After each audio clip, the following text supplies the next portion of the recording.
ya nggak masalah juga kok orang tua bekerja sebetulnya gitu. Jadi nggak mesti jadi salah-salahin. Intinya yang penting dia tahu gimana cara masukin norma-norma yang kuat itu. Emang siapa kalian?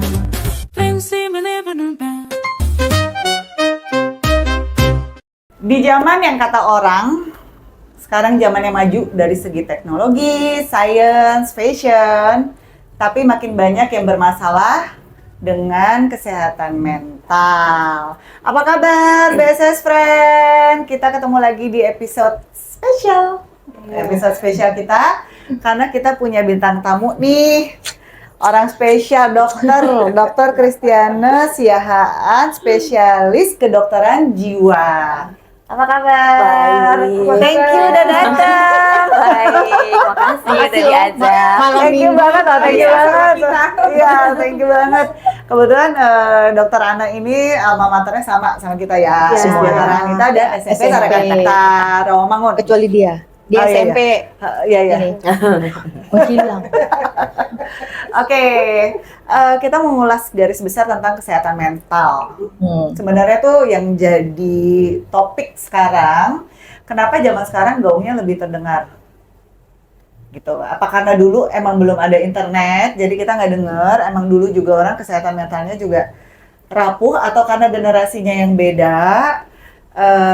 Generasi sekarang kan Gen Z sama Alpha ya kan? Sekarang ya. Gen Z sama Alpha ya. Iya, Gen Z itu dari lahir 2000. Gen Z itu 97 ya? Iya, 90. Oh iya, Gen Z itu 97. Yang Alpha yang 2000. 2000 ya. 2000. Anak gue Alpha. Gue dua-duanya deh. Enggak dong. Kalau Carlo Z. Gen Z. Alpha tuh 2010-an. Iya, Katusha Alpha itu 2015. 2012. Iya, Carlo Gen Z. Iya. Gue ada 2 di rumah. Iya, benar. Wow. Nah, Lumayan. itu tuh gimana tuh? Nah, kalau misalnya apakah berpengaruh karena generasinya dulu, generasi baby boomers, generasi X itu lebih kuat apa gimana menurut dokter nih? Sebenarnya sih mungkin kalau sekarang kesehatan mental itu yang boomingnya banget kan sebetulnya post-COVID ya. COVID and post-COVID ya sebetulnya yang beneran tiba-tiba jadi mencuat banyak kalau misalnya dibilang kayak gitu. Kenapa? Slogan kali ya? Iya, betul Iya, banget. bener-bener. Nggak cuman remaja, sebenarnya kan di masa COVID itu semuanya kena. Ya kakek nenek juga, orang-orang usia kantor juga gitu, karena kan semua berubah drastis. Jadi kalau misalnya dibilang karena apa ya mungkin ya karena memang perubahan situasi. Terus udah gitu juga kan semenjak kita COVID kan mungkin semuanya by ini ya. Digital. Iya, digital. Jadinya kan juga memang akhirnya ya semuanya kan googling segala macam. Masalah kesehatan mental sebetulnya dari dulu juga ada, cuman ya memang makin mencuatnya ya setelah COVID itu. Nah, itu kan dengar berita-berita. Kita tahu kenapa ada masalah kesehatan mental karena tiba-tiba ada aja gitu berita suicide atau tiba-tiba menyakiti diri sendiri yang rata-rata itu dilakukan oleh anak-anak yang berusia Remaja. ya remaja gitu. Apakah segitu rapuhnya? Dan kan lo ke rumah sakit juga kan, menangani rumah sakit jiwa. Itu rata-rata pasiennya kalau boleh tahu Mungkin setelah itu kali post COVID apa sebelum COVID apa? Kalau ditanya rata-rata usia sebetulnya kalau misalnya ya kan psikiater itu kan ada psikiater anak, ada psikiater dewasa. Kalau ke psikiater anak ya usia remaja yang 18 tahun ke bawah. Tapi kalau di psikiater umum, di psikiater umum itu biasanya memang usianya kisaran sebetulnya usia produktif ya kalau mau dibilang ya, dewasa, muda. Jadi sekitaran 20 sampai 50 tahun. Tapi kita juga nggak boleh lupa sih, ada sebetulnya psikiatri lansia juga ada. Jadi jadi tergantung kelompok usianya kayak gitu. Ya kalau kayak gue kan kebetulan emang psikiater umum. Jadi ya range usianya kisaran segitu tuh, 20 sampai 50-an tahun lah kira-kira. Oke, dan rata-rata itu masalah sekarang nih secara global ya. Kita bicara kenapa ya dia stres, kenapa ya dia jadi kayak ngalamin ada masalah dengan kesehatan mental tuh rata-rata apa sih, Nak? Kalau anak remaja tuh biasa apa sih masalahnya? Jadi lu merasakan perbedaan kayak misalkan sebelum COVID masalahnya apa yang dihadapi, setelah COVID itu Mostly apa yang apakah itu benar perbedaannya sangat apa ya? Signifikan. Sebenarnya sih nggak usah post covid pasca covid ya. Kenapa kalau misalnya ditanya nih paling banyak apa sih gitu ya datang ke poli misalnya kayak gitu. Ya memang kalau sekarang ya mungkin kalau dilihat persentase mungkin kalau dibilang kondisi gangguan mental yang paling sering itu cemas atau depresi lah, itu yang paling yang cemas mungkin itu global banget sih ya. Betul. Nah cuman Kita sendiri juga punya cuman rasa cemas sebetulnya ya. banyak penyakit yang lain. Nah kalau misalnya ditanya penyebabnya apa, sebetulnya nggak mesti post covid sebelum covid atau post covid, tapi penyebabnya tetap ada 3, masalah di biologisnya, masalah psikologisnya, sama masalah sosialnya. Kalau kayak di biologisnya ya memang dia punya ada kecenderungan ketidakseimbangan hormon di otak tuh. Jadi makanya kenapa mungkin dia cenderung lebih reaktif, lebih cemas atau seperti apa. Walaupun ini bukan penyakit keturunan, tapi genetik itu juga mengambil peran tuh kemungkinan seseorang kena gangguan mental. Tapi bukan penyakit keturunan, ya. Ada Faktor genetik juga tetap bisa mengambil peran tuh. Iya, betul begitu. Nah, setelah itu kalau tadi biologis ada masalah dari ininya juga psikologisnya. Psikologis itu lebih ke arah memang mungkin kepribadian kita. Jadi kemampuan kita tuh untuk menghadapi stres. Nah, ini terbentuknya memang ya memang bentuknya dari ya pertumbuhan perkembangan seseorang ya. Jadi dari masa kecilnya, pola asuh orang tua, pergaulan sama teman-teman, masuknya norma-norma agama, norma sosial, itulah yang namanya psikologis. Itu pengaruh. Nah, yang terakhir memang sosial. Sosial ini yang biasanya mungkin memang pasien pertama kali datang nih mungkin stresornya dari sosial. Sosial itu adalah stresor dari yang kayak bullying eksternal. gitu ya. Iya, itu. Makanya bullying datangnya kan bilangnya karena dibully, padahal ya nggak mungkin murni hanya karena dibully, tapi ada 3 faktor ini juga, biopsikososial. Jadi penyebabnya memang kompleks banget. Iya, memang kayak begitu. Nah, cuman ya memang itulah yang paling sering yang suka tersebutkan emang masalah sosial ya contohnya ya. BSS Friend, kali ini kita syuting di My Bistro yang terletak di bilangan Panglima Polim, Jakarta Selatan. Tempatnya cantik dengan dekorasi klasik. Makanannya pun variasi.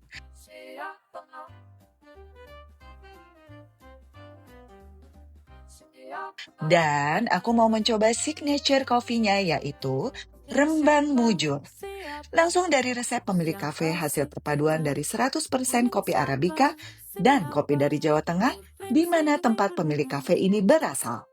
Rasa manis yang natural dari buah kawista yang berasal dari kota Rembang, Jawa Tengah. Jadilah kopi Rembang Mujur, di mana Mujur adalah nama jalan di mana ayah pemilik kafe ini berasal dan mempunyai filosofi keberuntungan. BSS Friend, ayo dong mampir ke My Bistro dan rasakan nikmatnya kopi Rembang Mujur serta menu-menu lain yang tidak kalah menarik. Yang sering diangkat itu bullying, ya kan, sampai si anak bunuh diri gitu loh. Terus adalah ya gara-gara masalah rumah tangga orang tuanya gitu ya, seperti itu. Tapi kalau diperhatiin ya, maksudnya untuk gua kan juga orang tua juga pisah gitu. Tapi secara mental gue nggak kayak ya stres atau apa gitu, karena gue tahu gue pelariannya dengerin lagu, pelariannya gue nonton band, pelariannya gue cari teman gitu. Kenapa anak sekarang itu tidak sedikit gitu yang berpikir ke arah situ? Mereka lebih menyendiri di kamarnya, tiba-tiba ditemukan seperti apa gitu loh, yang stres nggak karuan gitu. Oke. Sebetulnya kalau mau dibilang kenapa ya kalau sekarang sama yang dulu tuh beda, kalau mau dibilang ya sebetulnya mungkin kalau mau dibilang kayak gitu kembali sebenarnya ke pribadinya masing-masing ya, nggak bisa kita kelompokin juga zaman dulu zaman sekarang. Ada beberapa mungkin yang suka kasih istilah ya apa Gen Z itu apa tuh yang kemarin kita sebut strawberry apa? Oh iya gitu. Generasi strawberry gitu, karena mungkin kalau misalnya mau dibilang kenapa keluar istilah itu kan sebetulnya kan itu hanya suatu istilah yang menggambarkan bahwa dia tuh rentan gitu loh ya, gampang bonyok kali ya, misalnya itulah rentan seperti itu. Dia cantik, tapi dia ini, tapi sebetulnya ya nggak bisa dilihat dari sisi itu juga. Iya sih. Karena biar Banyak gimana, faktor lagi. iya banyak faktor lain. Karena biar gimana pun ya Gen Z itu juga memiliki tantangan yang mungkin ya beda juga sama zaman Iya kita sih. dulu. Iya, maksudnya mereka ya. beda ya tantangannya. Iya, ya. tantangan Kompleks sih beda. gue bilang ya. Iya, Kompleks banget. Kalau dulu mungkin kita nggak menghadapi ekspektasi yang terlalu tinggi. Iya. Ada sosmed ya. Persaingan juga kan mungkin zaman dulu nggak sampai Iya, seambisius betul. sekarang. Iya, Lalu- dulu kita santai ya perkembangannya. Iya, karena kan itu kan sebetulnya kan perkembangan zaman ya, maksudnya Nah, ya nggak itu salah ya. juga ada itu perkembangan zaman sehingga ya memang mungkin yang paling penting itu ya pembentukan di awalnya bahwa yang namanya persaingan itu ya memang biasa gitu. Tapi kalau kita mau ngebandingin zaman ini sama zaman ini sebetulnya sih kayaknya nggak ini juga ya, Nggak bisa apple to apple juga Iya, gitu ya. nggak apple to apple Nggak karena bisa dulu ya. kita nggak ngadepin tuh perkembangan yang pesat dengan masuknya Teknologi, internet, apa segala macam. internet semua masuk, budaya-budaya barat segala masuk. Kita tuh mungkin belum segitunya. Tapi kan kalau sekarang banyak banget terus dari itu persaingan Banyak dan mudah pula dan didapatkan. gampangnya. Iya. Nah, terus persaingan di sekolah, persaingan di tempat kerja mungkin nggak seperti dulu. Iya. Mungkin agak lebih slow kali ya. Di tempat agak- kerja pun begitu ya kali ya, tempat kerja ya. Iya, jadi emang kebetulan mereka menghadapi tantangan yang lebih kayaknya lebih mungkin lebih besar gitu ya, walaupun Pressure-nya. nggak mengecilkan juga ya, tantangan kita mungkin berbeda maksudnya, jadi Iya, bukan iya. untuk membanding sebetulnya. Secara fasilitas kita lebih kuat karena kita fasilitasnya cuma itu doang kan dulu. Betul, mungkin itu kayak gitu. Ya. Kan sekarang kan internet soalnya kan informasi banyak banget ya Iya, masuknya. iya, iya. Internet udah menjadi suatu kebutuhan wajib. Ya udah pasti. Iya, udah iya, sekarang pasti. lebih ada AI kan? Iya, betul. Anak-anak bisa curhat AI. Nah, Aduh, kita itu gila curhat sih, sama curhat siapa sama kita dulu AI. ya. Makanya sekarang Udah mulai Iya. banyak ya, Nak? Yang datang. banyak. Jadi yang Curhat sama AI. yang datang udah memang sebelumnya dia udah curhat sama AI karena memang sebetulnya AI itu bagus Membantu loh. ya? Oh iya? Sebetulnya dia Jadi nggak kesepian gitu ya orangnya. dia itu sebetulnya memberikan solusi yang sebetulnya bagus. Nah, cuman mungkin kan penyerapan tiap orang beda, maksudnya. Iya, iya. Asumsinya Ya, jadi apa gitu kan. Iya, dia cuman ngebaca dari satu kan, mm-mm. bukan TikTok sih sebetulnya, mereka kan jawab-jawabannya. Cuman mungkin kan daya serapnya dia ngebaca itu mungkin tangkapannya mungkin berbeda jadinya Iya, kayak iya. gitu. Jadi Iya. kalau mau dibilang bagus apa enggak ya, sebetulnya ya ada bagusnya. Cuman ya gimana kita mencernanya itu yang lebih penting sih mungkin.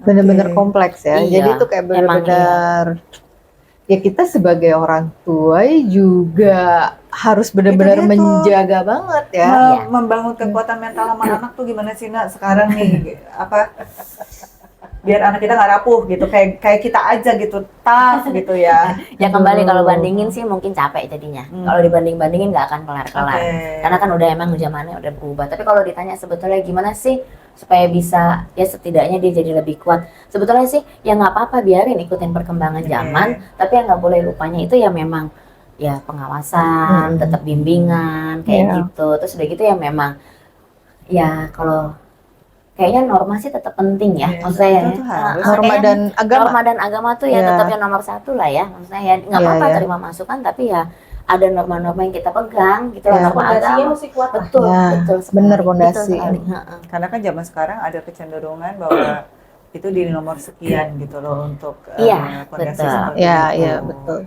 Iya, jadi Betul. apa? Kenapa? Siapa dulu? Saya apa kamu? Aku jadi lupa mau nanya apa. Jangan kompetitif ya, jangan kompetitif. Nah, jadi intinya ya sebenarnya untuk pondasi yang paling kuat itu menyambung pondasi ya. Sebenarnya dari dalam dulu keluarga ya. Iya, pastinya. Iya, kalau mau dibilang ya tetap nomor satu karena kan di usia anak. Sebetulnya kan tetap gini, yang berbeda itu kan sebetulnya faktor eksternal. Tapi kan tumbuh kembang seseorang itu tetap sama ya. Dia di usia 1 sampai 5 tahun ya pasti ketergantungan full pasti sama orang tua. Ya mungkin sekarang orang tua berganti peran sama pengasuh ataupun Iya. kakek nenek atau sebetulnya nggak masalah selama dia bisa masukin norma yang bagus. Jadi maksudnya ya nggak masalah juga kok orang tua bekerja sebetulnya. Iya, gitu. Jadi hari nggak mesti gini jadi ya. salah-salahin. Hari Nah, gini. intinya yang penting dia tahu gimana cara masukin norma-norma yang kuat itu. Ya mau agama, ya norma sosial, tradisi juga Iya, boleh, nggak benar. kenapa-napa, tradisi Oke. keluarga kayak gitu. Jadi di Yes. Golden Age itu emang beneran intinya sebetulnya ya ring satu ya jatuhnya ya. Iya ya. Nah, orang tua dan ya support system yang lainnya ya, karena kan sekarang kayaknya bukan cuma orang tua sih ya, bukan cuma bapak ibu tapi kakek nenek Nenek juga kakek masuk. nenek Nah, ya. jadi ya nggak kenapa-napa juga sebetulnya kayak gitu. Nah, untuk mengenai sempat kemarin kita bahas toxic positivity. Tapi ke pola asuh dulu deh ya. Pola asuh ini kan bahas anak dulu nih. Kita tuh kemarin bahas pendidikan zaman kita tuh VOC. Ya kan, itu kan sebutan-sebutan gitu kan. Nah, Yang sempat tren tuh di sosmed kan.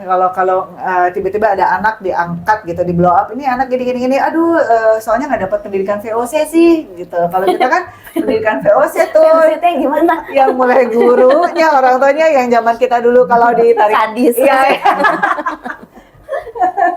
Jadi kita ngerasa bahwa anak itu juga perlu loh Digembleng gitu. digembleng kayak gitu. Kita jadi kayak ya karena kita ngalamin kayak gitu kita ngerasa ya oke aja sih gitu. Tapi ada beberapa yang juga ngerasa itu bikin trauma gitu kan. Iya. Ya itu Nah, menurut lu gimana tuh? Nah? Tapi itu kembali lagi sih sebenarnya ya. Mungkin karena kan biasanya kan gitu ya.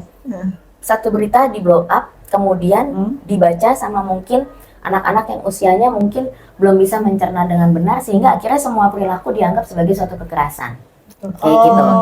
Jadi kadang-kadang jadinya ya dia nge-blow up sesuatu ya sebetulnya berdasarkan apa yang dia baca-baca aja Blunder jatuhnya. sendiri deh tuh. Betul. Dia kan asik mencerna sendiri dan Ya. akhirnya semua dia bilang itu sebagai suatu bully, sebagai suatu Aduh, gila. kekerasan Ya, seperti itu. jadinya kayak gitu ya Betul. jatuhnya. Sehingga kembali sebetulnya ya itu yang tadi dibilang sih. Kalau kita punya pondasi yang kuat di awal, kita kan juga bisa bilang cara mendidik itu ya kalau ya sebenarnya sih nggak fancy juga lah ya. Cuma maksudnya emang dulu kan lebih saklek ya.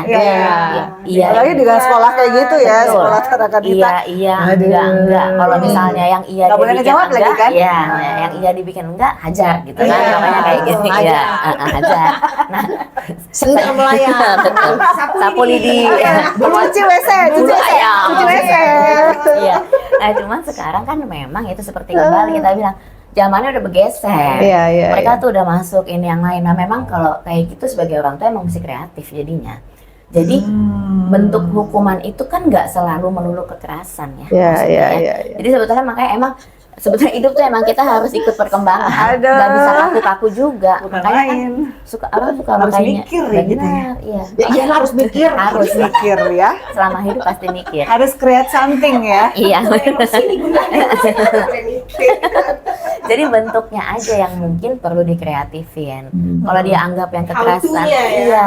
Ya itu Kalau mesti create mukul- kan. Betul. Iya. Soalnya Hukuman-hukuman. hukuman sekarang kan kalau misalnya kalau dulu kita nggak dikasih handphone sih ya bodo amat ya. Kita main casting, main apa ya. Main karet, Betul. ya. Sekarang handphone ditarik itu kayaknya udah hukuman yang sangat berat kan. Berat banget Berat ya. banget. Kayaknya hidup udah mati. Uring-uring Udah. ya, mereka tuh. Akhir Knowing dunia lah masih, pokoknya iya. gitu ya. Nggak bisa masuk ke game online-nya udah kehidupanku selesai gitu kan kayak gitu ya. Buat Nah, kita lebay ya. Iya, Lebay tapi amat emang sih. itu zamannya. Iya, Jadi iya, ya iya. maksudnya bentuk hukumannya kan bisa digeser ke situ sebetulnya pembatasan di penggunaan gadget. Jadi nggak karena ya memang mungkin karena info-info yang didapatkan bahwa kekerasan itu melanggar hak asasi manusia ya bahasanya mereka kan Terus kita suka gimana begitu ya. dulu? Iya, tapi ya itu kembali makanya Iya, karena udah iya. berubah ya kita geser juga kita mesti ikutin Iya, sih jadi sebenarnya sebetulnya. tugas orang tua tuh berat. Jadi lu harus Iya. lu punya kreatif gini, lu bagaimana cara menghukum anak lo SD, nanti SMP berubah Berubah lagi. Lu harus kreatif lagi, gimana? Nanti SMA lu harus kreatif lagi. Dan Iya bukannya gimana-gimana ya di saat kita menciptakan hukuman itu gitu. Reaksi si anak itu kan Iya. annoying banget dan kita harus kreat lagi untuk menghadapi annoyingnya dia gitu ya. Iya, Harus betul. sudah kayak apa tebel kuping kok tebel kuping. Iya, betul. Iya. Benar ya? Benar ya? Iya. Ya benar. Lu kaset pulsa Lebih, kan kalau iya, anak-anak lebih diulang cepat. lagi, diulang lagi. Oh my god. Bener sih kata Ana ya, kita harus kreatif, bener. Jadi gue itu memperlakukan hukuman buat anak gue yang SD, bisa tuh gadget gue ambil. Tapi temen gue, Kalau temen SMA, gue, yang yang gue lainnya, SMA, ya, tuh bodoh banget. udah nggak Ya bisa. udah, gue bisa ngapain? Akhirnya gue hukumannya uang jajannya gue potong Ya, terus. betul. Iya, Iya, kayak Tapi dia begitu. akan annoying dulu nggak pertamanya? Ya gue diemin Nggak aja. kenapa-napa juga kan Heeh. sebetulnya annoying itu. Ya udah, Pasti itu ignore emang, aja. itu emang Ignore proses aja kan? gitu ya. Heeh. Pasti, ya emang kalau adiknya itu sedih, tapi dia nggak berani apa ya? Dia tahu dia salah, ini salah gue gitu, dia diem. Kalau kakaknya emang lebih berargumen gitu kan. Memang Betul. gitu. Tapi gue Ngadepin diemin argumen dia. itu, aduh. Tapi ya gue Nggak diemin kenapa-napa. aja. Gue diemin aja. Ya pokoknya lu mau berargumen mau apa? Lu lakuin lagi, lu masih bawel, gue potong lagi nih. Gue gitu. Oh, lo Nggak tambah, apa-apa. lo tambah potongannya. karena kan anak zaman sekarang kan dibilangnya gitu ya, komunikasi penting ya, gitu kan bahasanya kan anak itu gue denger Gen, tuh. iya, Gen Z sama Gen Alpha itu Harus memang dia lebih komunikasi. terbuka komunikasi. Oh iya, benar, Iya, benar. lebih terbuka Oh, dia. gitu. Iya, Bukan sama kita itu sama orang tua kita. itu sebetulnya kelebihannya. Kita mah nggak boleh Iya. jawab dulu. Iya, nggak boleh jawab. Nah, makanya kenapa pada saat kita melakukan hukuman itu benar dikasih tahu dulu salahnya apa. Terus udah gitu kita kasih hukuman. Nah, nanti kalau misalnya dia itu yang banyak segala argumennya, ya nggak apa-apa yang kita jelasin aja. Ya itu emang salahnya. Jelasin lagi ini salahnya, ini salahnya, ini salahnya. Ini Harus emang bawel hukuman ya? yang harus diterima. Nah, cuman emang nggak boleh lupa Gitu. sih, karena mereka segitu komunikatif dan sangat terbuka masalah komunikasi. Ya mungkin emang juga ini pinter-pinteran lagi ya. Jadi kayak masalah reward and punishment itu kadang udah dinegosiasikan di awal. Kalau misal iya, supaya setidaknya nggak terlalu bawel. Jadi misalnya dia ikutin, ya nanti lo bisa dapat lagi nih jam lo yang ini. Gitu. Tapi kalau misalnya nanti next lo nggak berbuat kayak gini lagi, ya misalnya ada rewardnya apa gitu. Nah, kalau pasien lu pernah nggak tuh keluarga gitu? Maksudnya keluarga gimana? Pasien Pokoknya sekeluarga. ibu sama anak Oh. atau Ada. bapak ibu anak. Dok, ini anak saya gini dok, aduh saya udah gak kuat, gimana nih dok gitu. Oh ya, Ya, pasti sebetulnya sih, pasti iya. sih. Kalau pasien anak biasanya Gua. memang kalau pasien anak remaja biasanya memang yang jadi pasien satu paket sama bapak ibunya. Iya, Kan karena pasti kan kan. pasti sekeluarga Iya, yang si datang. bapak ibunya bawa Nah, gitu kan. Iya, cuman kebetulan kan karena gue memang bukan psikiater anak yang itu, jadi nggak segitu banyaknya. Mungkin psikiater anak jauh lebih banyak ketemu kasus gitu. Tapi kalau 1-2 mungkin ada kayak gitu. Oh, jadi emang kayak harus iya lebih Kalau remaja ya biasanya sepaket sih. Iya. sepaket ya Iya. kalau remaja. Oh, oke. Kreatif. Iya. Kita harus pikir terus, Bu. Iya, betul. Ngapain lagi? Gua apain lagi nih anak gue ya, gitu kan? Nah, ini terus kita bahas ke waktu itu toxic positivity. Oh, oke. Oke, kita semua tuh agak kaget toxic, tapi positivity buat kita tuh baru tuh istilah itu. Nah, pas gue baca-baca, oh ternyata itu buat orang-orang yang positifnya berlebihan. Iya. Menurut gue, lo berpikir positif itu bagus sih Betul. gitu. Tapi kenapa dibilang jadinya berbahaya ya? Toxic gitu. Jadi toxic. Jadi sebenarnya kan toxic positivity itu baru banget, Iya, baru ya baru, sebenarnya kayaknya iya. baru tahun 2020. Hebatnya zaman sekarang ya, karena ya, masih karena itu Nah, maksud gue segala sesuatu yang positif udah bagus. Udah bagus Iya. orang itu berpikir Cuman- positif terus gitu loh. betul. Jadi toxic positivity itu sebetulnya kayak apa ya? Kayak fenomena ya sebetulnya Iya, ya. iya. Jadi dia fenomena di mana seseorang itu memaksakan dirinya ataupun orang lain di sekitarnya supaya selalu berpikir positif. Kenapa jadi negatif? Karena kan sebenarnya kan namanya kita manusia, kita kan punya emosi segala macam ya. Ada marah, ada cemas, ada sedih, ada senang, ada jijik, ada apa semuanya. Jadi sebetulnya kalau mau dibilang kita itu bisa jadi manusia kalau kita bisa merasakan semua emosi itu. Nah, toxic positif, iya semua itu memang mesti kita Oke. rasain. Jadi orang cemas itu nggak melulu juga gangguan cemas. Ya cemas ya emang biasa ya, kita daily juga wajar cemas, gitu. iya pasti kita cemas. Nah, toxic positivity itu kan makanya dibahasain adalah toxic positivity. Berarti positivity yang sudah menjadi toxic, gitu kan? Ya. Kepositifannya yang sudah menjadi toxic, di mana semua situasi mesti dilihatnya cuma positifnya Tapi aja. kan itu menenangkan loh. Tapi begini contohnya, misalnya gini, kita apa deh misalnya Iya, apa ya? enggak, gue gini loh. Oh ya misalnya gagal ujian, Oke. ujian gitu Oke. kan? Kalau misalnya kita toxic positivity, ambillah nilai positifnya. Itu kan artinya mesti belajar, Iya, kurang belajar lagi aja Iya, biar kayak menenangkan gitu. kan? Betul, untuk menenangkan. Tapi kan kalau menenangkan kan bukan artinya juga emosi negatif itu semua ditenggelamin. Jadi kenapa dia jadi toksik? Karena ya dia nggak jadi kayak memaksa untuk mematikan semua emosi negatif. Jadi kan nggak ada salahnya juga, ya nggak apa-apa sedih, ya emang gagal sedih ya wajar, sedih aja dulu, nangis-nangis. Cuman ya after itu mikirin apa selanjutnya yang mau dibikin. Makanya kenapa dibilang toxic positivity adalah positif yang sudah menjadi toxic. Jadi kalau misalnya positif yang memang gitu, ayo semangat belajar lagi, ya itu kan nggak toxic, nggak kenapa-napa. Ya. Gitu loh maksudnya bedanya. Jadi bukan artinya kita juga nggak boleh positif, boleh gitu. Cuman bukan artinya semua sisi diambil positifnya. Misalnya kita lagi berkabung terus dibilang ini, udah jangan nangis, orang tua kita udah di surga, udah bahagia. Ya kan nggak gitu juga. Iya, sih gila sih. Iya loh, gue. gak kenapa-napa toh nangis. Ya iya sedih, emang lagi berduka. Udah sedih aja dulu, gak kenapa-napa. Makanya dibilang negatifnya dari toxic positivity itu, semua emosi negatif itu kayak mesti dipendam.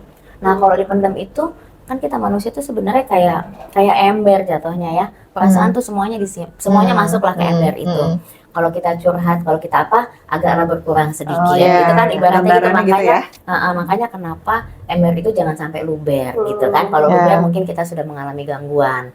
Nah, kalau misalnya semua emosi itu mesti ditekan, embernya kan cepat penuhnya. Nah, kalau lagi sedih nggak boleh ngomong sedih.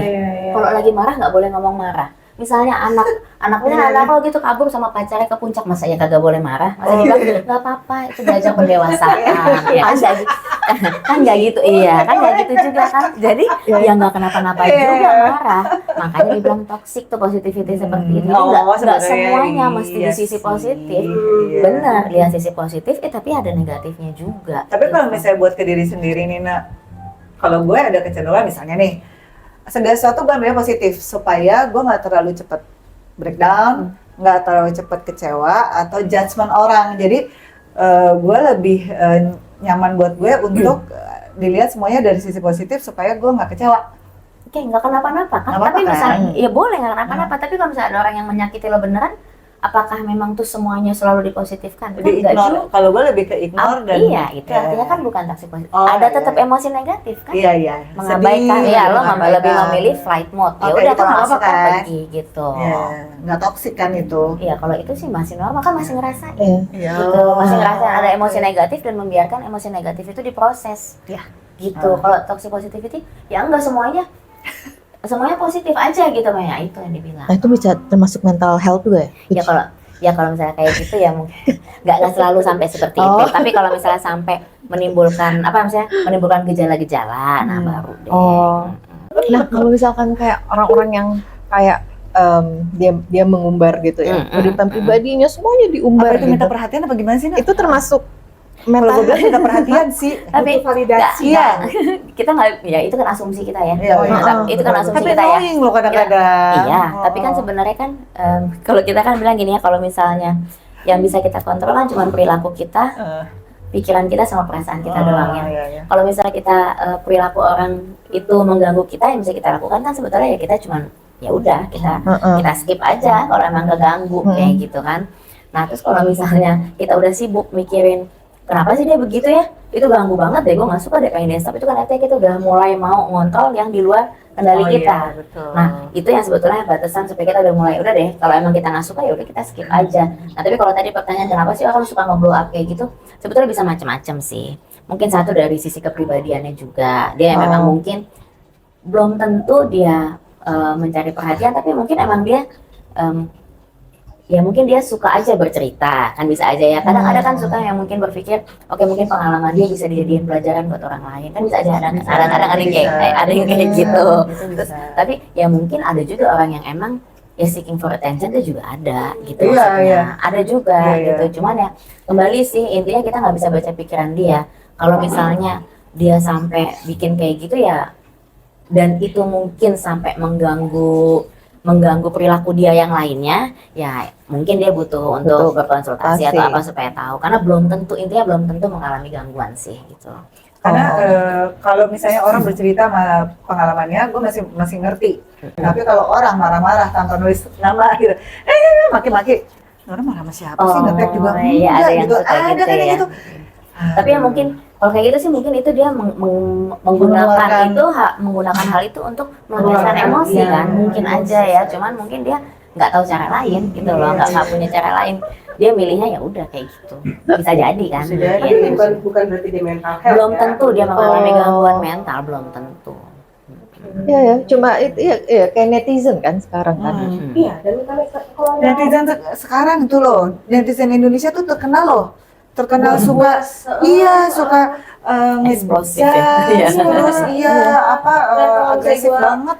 Itu yang artis-artis yang suka nangkep-nangkepin netizen yang kasar, mereka juga anak remaja loh. Yes. Ibu-ibu gitu yang dari tampilannya tuh kayaknya tuh bukan yang bersahaja sekali. bukan yang julid gitu loh. Tapi bahasanya dia sadis banget. Mereka bisa ada kedua kepribadian kan atau bagaimana? Enggak sih, Emang nggak ada kerjaan tuh ibu ya? bisa kali ya? jadi kan. Makanya Udah itu juga kan kan juga loh kali ya. itu kan luapan emosi ya, mungkin dia Dia mungkin ya bisa tertekan juga bisa dia, ya. jadi dia punya ya mungkin dia punya Masalah. masalah atau apa, kita nggak ada yang tahu kan intinya, tapi mungkin dia nggak tahu Aduh. gimana cara melampiaskannya ya udah deh bentuknya begitu Ya aja. itu. Udah. Iya. Kecerdasan dalam Ya, betul. sosial media. betul ya Gila itu yang ya. penting juga sih, Itu kecerdasan kadang-kadang- sosial media. Ada juga yang anak-anak usia 14, 15 itu udah mencaci maki, itu gak ngeri sih. Ya tapi itu kan berarti kembali kan orang tuanya Iya. udah Oh, iya, memberikan iya. memberikan Lagi. kembali orang tuanya udah Fondasi. memberikan ininya, ngasih akses untuk Iya, menggunakan. iya, iya. Kalau misalnya dari ininya udah ditahan kan nggak mungkin terjadi juga. Iya. Gitu. Nana, ada pertanyaan nih. Kita bisa tahu, misalkan nih, kayaknya gue butuh bantuan nih. Itu ya. Sign-nya kapan? Itu Sign-nya apa tuh, Mbak? Gimana ya? Maksudnya, I think I need from apa ya? Maksudnya gue butuh bantuan profesional nih. Apa ya, gimana ya tanda-tandanya ya? Apa kita bisa merasakan? Apakah Apa orang yang menilai atau bagaimana? itu gimana? Bisa dua-duanya. Bisa kita yang merasakan, tapi bisa juga orang lain yang menilai. Kalau kita yang kita merasakannya itu ya mungkin kita ngerasa udah mulai nih ada gangguan fungsi nih dalam diri kita. Jadi misalnya kok kayaknya kerjaanku udah mulai menurun nih kinerjanya, atau mungkin kok hubunganku sama orang lain udah mulai terganggu ya karena perilakuku. Jadi kalau misalnya ditanya gimana kita bisa menyadari kita butuh bantuan atau enggak, tetap dari dua sisi, dari diri sendiri ataupun dari orang lain. Nah, yang dinilai itu memang dia itu mengalami gangguan dalam pikirannya, perasaannya ataupun perilakunya. Jadi bisa macam-macam. Nah, kalau beberapa orang sih suka menggambarkannya dengan gini kan ya, burnout kayak gitu ya. Nah, ya. Dia Itu suka kata-kata menggambar- sekarang banget ya. Nah, Iya. burnout. Burnout. Jadi di mana dia itu udah merasakan emosinya itu kok kayaknya sulit dikendalikan sampai akhirnya mempengaruhi perilakunya dia. Nah, kalau udah kayak gitu biasanya kalau kita udah ketemu burnout gitu ya memang pertama kita seeking for help-nya dari yang paling deket dulu aja, karena kan belum Itu tentu paling juga, benar tuh. kita Iya. bisa langsung mengakses profesional, atau mungkin nggak ada waktu kan juga bisa ya. Iya. Jadi ya kita minta bantuan dari sekitar.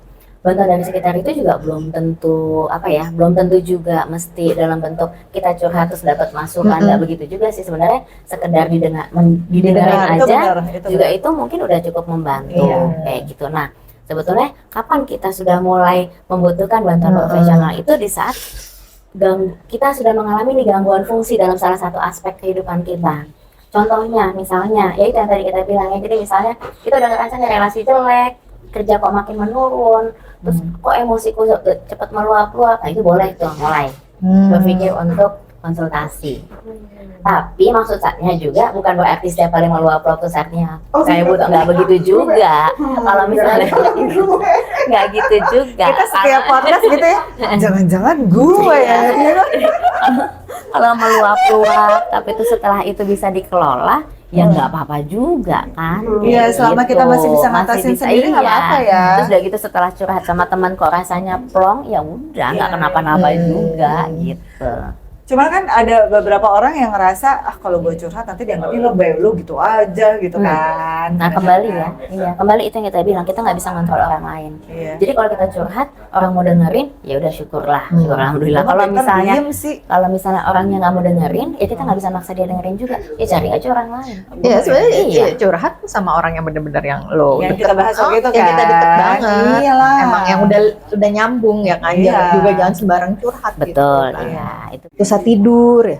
Bisa Iya, juga. susah tidur itu kan tapi tetap juga belum tentu gangguan tidur. Cuman kalau misalnya susah tidurnya udah sampai mempengaruhi kehidupan sehari-hari, ya itu bisa. Makanya kenapa kita untuk menegakkan diagnosis gangguan, kita tuh kan punya ya memang patokan-patokannya. Oh. Gejala-gejala yang mesti terpenuhi, kriteria waktu yang mesti terpenuhi, Oh, iya. gangguan fungsi yang juga mesti terpenuhi. Iya, Jadi iya. nggak melulu emosi meledak-ledak, wah kalau anak sekarang udah bilangnya apa tuh ya, bipolar nih, nggak begitu, nggak gitu juga. Sama NPD ada ya. NPD nih gitu. Dia orang nyebelin banget nih NPD nih, ya nggak gitu juga. Intinya dia memang mesti memenuhi gejala tertentu dengan kriteria waktu tertentu. Kan ada kriterianya. Kita ada tuh buku DSM makanya. Tuh, Jadi makanya mesti ini Harus lebih benar-benar wise, jangan langsung jangan ngejudge. Jangan ngejudge. Ih, dikit-dikit NPD gitu. Ih, dikit-dikit bipolar, bener kan? sekarang kan cepet gitu ya. cepet banget. Banyak ya paduannya ya. Karena kan sebetulnya mungkin kan pengetahuan kita dapat juga dari itu ya jatuh, Iya, kayak gitu ya. iya. Terus gejala-gejala yang disebutin. Nah, kita kan cuma lihat gejala-gejala, padahal kan nggak cuma gejala itu doang. Ada tetap kriteria waktu. Iya benar ya, kayak contoh kayak lo bilang tidur gitu ya, ya kan? Tidur. Ya maksudnya kita harus lihat dulu kan. Ini anak kebanyakan tidur siang nggak? Betul, iya. Dia nggak bisa tidur karena apa? Main gadget atau bukan? Iya, benar, bangunnya siang gitu kan. Emang beneran mesti di screening. Usia-usia kita mungkin kalau udah pramenopause ya banyak tuh yang suka tidur. Iya, ya. betul. Nah, tapi kan nggak melulu itu jadi gangguan juga. Iya, benar. Senang banget nih ya bisa ngobrol-ngobrol. Video. Lu tuh bipolar. Apa sih nih? Aduh, thank you banget ya Nda udah datang. Terima kasih Iya. juga. Terima kasih udah diajakin. Membuka kita gitu Iya. untuk lebih kreatif sebagai orang tua, terus tidak langsung benar-benar menerima, maksudnya apa ya? Ya kayak ya tadilah tiba-tiba itu orang NPD loh Iya, apa iya, gitu betul. kan. Jadi Iya. emang Jangan selalu terlalu cepat untuk menjudge. ya itu. Betul. Iya, betul. Dan orang itu pasti harus dilihat di belakangnya tuh. Ada Gimana? Iya, ada apa tuh di belakangnya? Gitu ya. Oke. Jadi BSS Friend, mari kita menjaga kesehatan mental bersama. Kalau misalnya stres cari kegiatan lain. Kalau aku dengerin musik. Lo apa? Dengerin musik aja deh juga. Kamu ngikutin aku sih? Cuma tidur. Kalau lo? Gue- Jalan. Jalan lah. Lo jalan. Kalau Bu Dokter sendiri? Tidur. Tidur. Nggak bisa sih. Tidur sama makan. Yes, betul deh. Oh, Iya. banyak cara-cara yang bisa diikutin, jadi jangan stres sendiri. Oh, gue stres ke GP. Ya iya kan, jalan, lo keluar kan, ya keluar dari rumah kalau dia. Kalau gue stay di rumah, Gue sama stay orang, di rumah, betul. denger lagu gitu. Oke, thank you yang udah nonton. Jangan lupa untuk ikutin IG kita ya, follow. Terus TikTok, terus subscribe YouTube kita. Thank you yang udah nonton. Sampai berjumpa lagi di episode selanjutnya. Bye.